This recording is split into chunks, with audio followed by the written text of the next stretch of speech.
Assalamualaikum warahmatullahi wabarakatuh.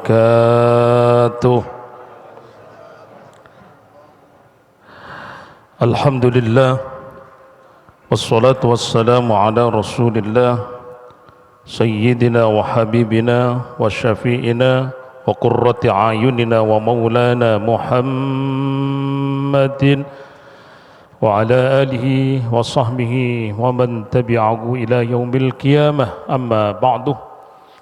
Yang kami hormati Ketua DKM, para pengurus, mohon maaf tidak saya sebut dengan satu persatu, namun tidak mengurangi rasa hormat dan ta'zim saya guru kita Kiai Haji Abdul Rahman, bapak-bapak, ibu-ibu semua yang insyaallah dimuliakan oleh Allah Subhanahu wa taala.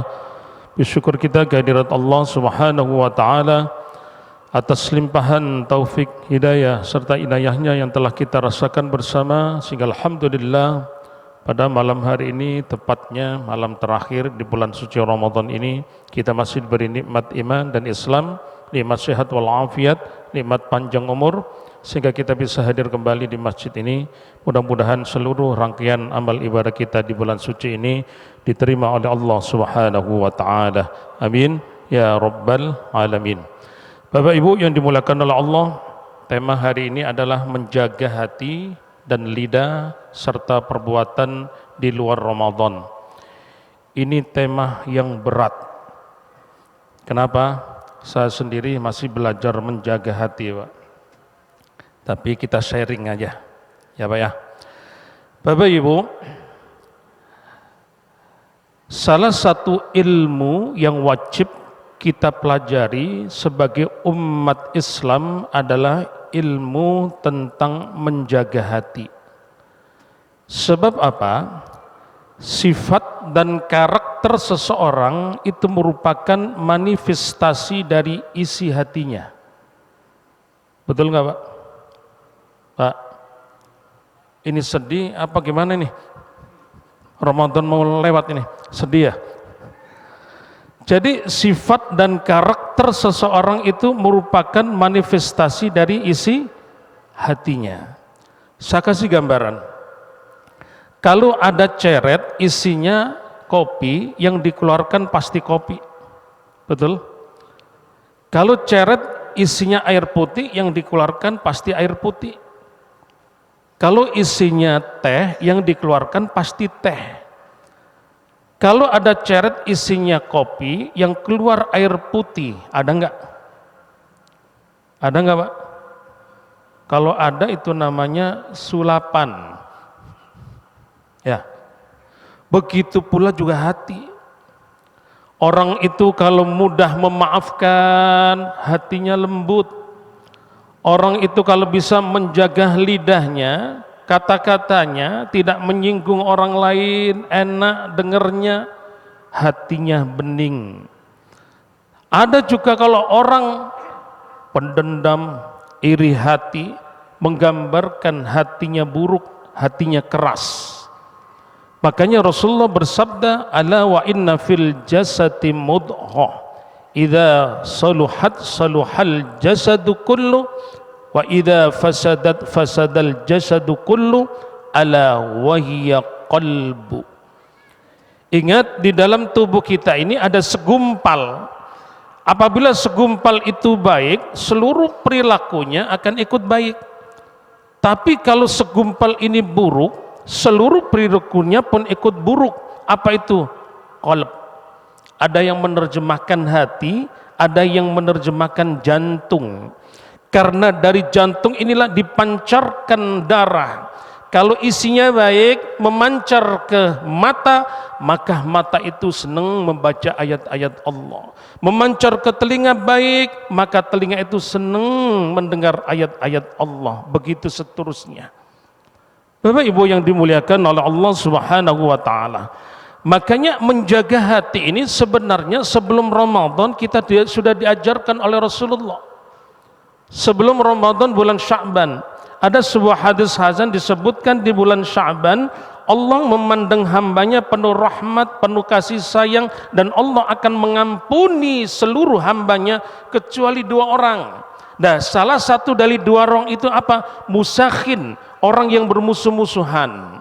Siapa orang yang bermusuh-musuhan? Orang yang tidak mau tegur sapa, orang yang memutuskan tali silaturahim, orang yang iri, dengki, dan selanjutnya.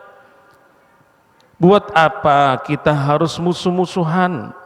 Hati ini Pak, kalau dipakai untuk hal-hal yang tidak baik, capek hati ini. Bukankah di dalam Al-Quran kita ini diajarkan doa? Doa itu disebutkan dalam surat Al-Hasr ayat 10.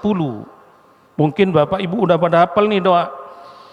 Rabbana ighfir lana wa li ikhwanina alladhina sabaquna bil iman wa la taj'al fi qulubina illa lil ladzina amanu rabbana innaka ra'ufur rahim.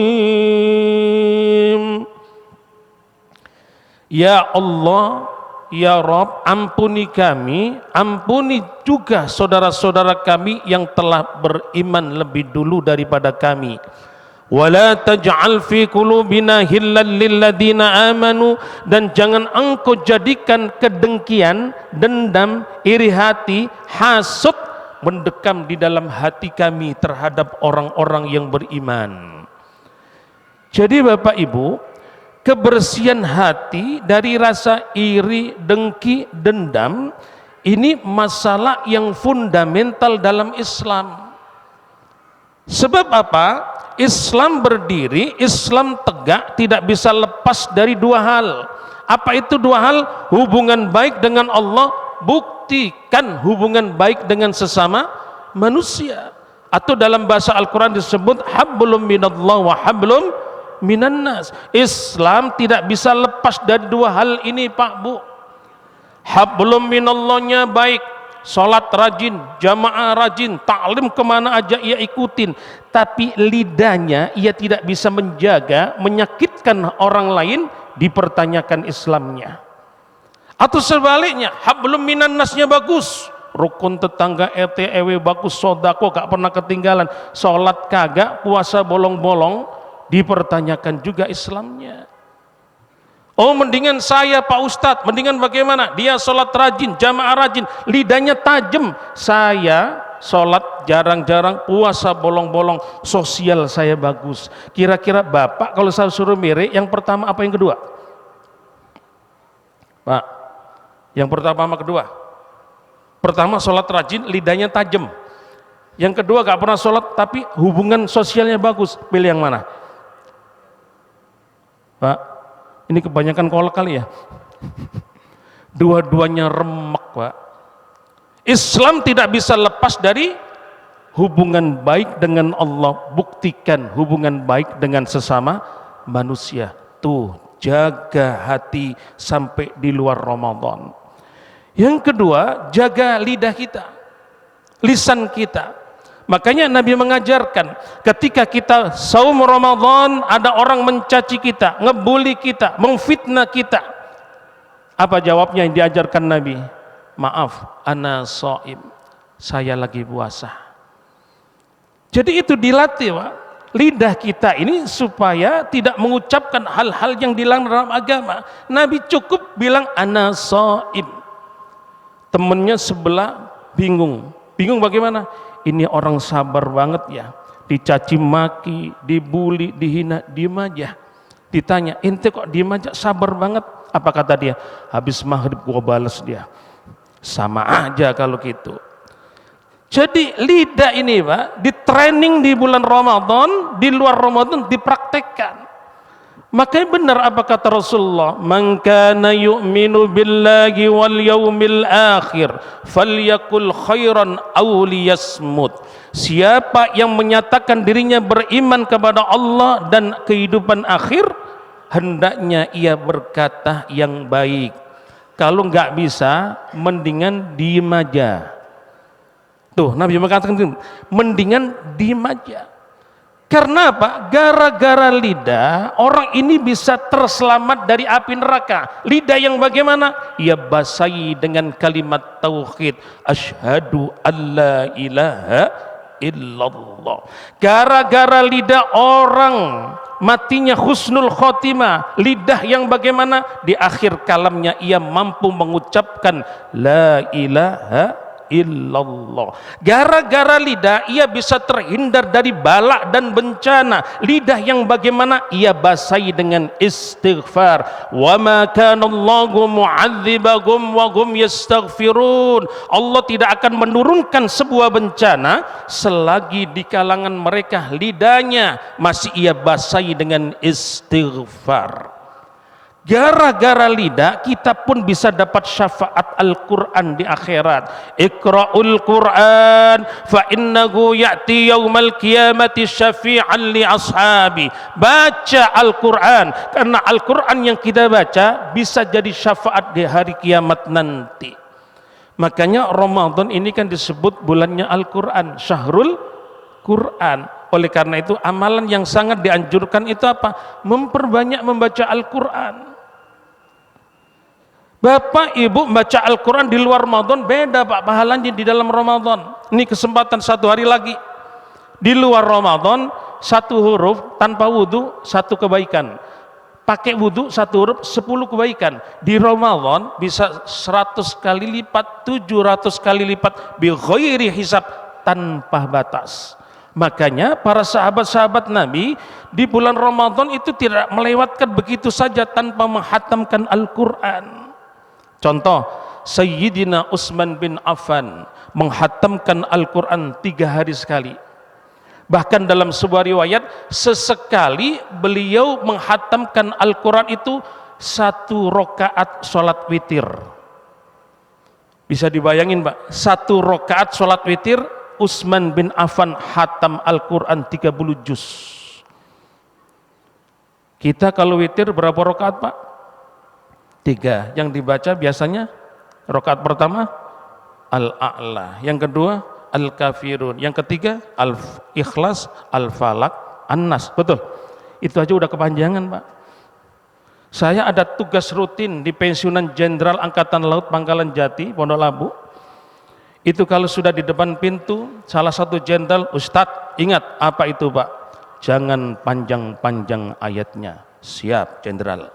Apalagi yang Bapak minta. Witir yang 3 kalau bisa dibaca surat yang 3. Rakaat pertama Al-Ikhlas, rakaat kedua Al-Falaq, rakaat ketiga An-Nas. Siap jenderal. Imam yang baik harus nurutin kemauan makmumnya. Betul Pak? Betul enggak? Pensiunan sholatnya pakai kursi semua. Sayyidina Umar 1 rakaat sholat witir 30 juz sekali beliau lakuin. Sahabat Nabi lagi Aswad bin Yazid 2 hari sekali menghatamkan Al-Quran. Tidurnya kapan? Disebutkan dalam riwayat Maghrib Isya itu tidurnya Aswad bin Yazid.